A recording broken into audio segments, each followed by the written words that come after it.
kwentong ito ay hango sa totoong buhay.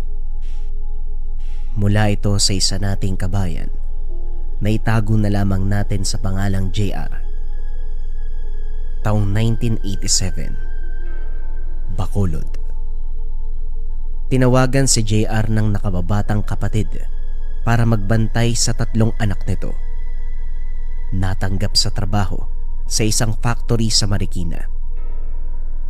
Wala itong asawa dahil maagang namayapa gawa ng aksidente. Siya bilang tambay, pumayag para kumita na rin. Nangako ang kapatid na magkakaroon ng sahod sa pagbabantay. Pagkarating ay nanindig kagad ang balahibo sa sitwasyon. Nasa liblib na bahagi, ilang metro ang layo ng bahay-bahay at mapuno.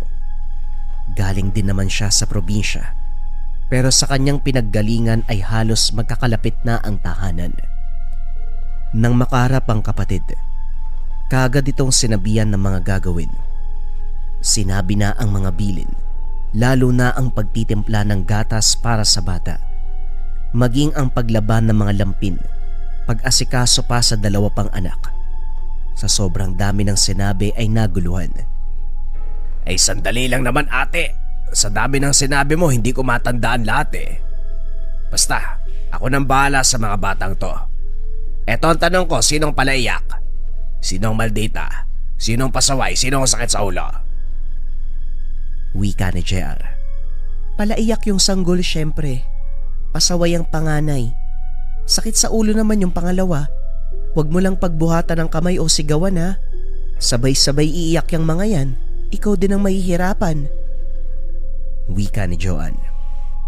25 pa lang, 3 na yung anak. Wala ka pang asawa. Bakit hindi ka nalang bumalik sa atin? Naroon naman si nanay at tatay. Makakatulong pa sa pagbabantay. Tapos ikaw, pwede ka magtinda sa merkado. Malapit lang sa atin yun eh. Hindi ka gagastos ng pamasahe. Araw-araw mo pang makakasama ang mga anak mo. Para ano? Para pagalitan nila nanay at tatay. JR, alam mo ang nangyari. Sinuway ko mga magulang natin para sumama kay Arnold. Nagtanan kami. Nagpakalayo-layo. Bumuo ng pamilya. Kapag babalik ako, sa tingin mo ba tatanggapin ako na parang wala lang? Isang beses ka lang naman papagalitan pagkatapos nun wala na.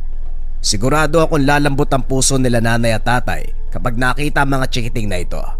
Alam mo naman na mahilig sila sa mga bata. Ilang beses na nga akong pinaparinggan kung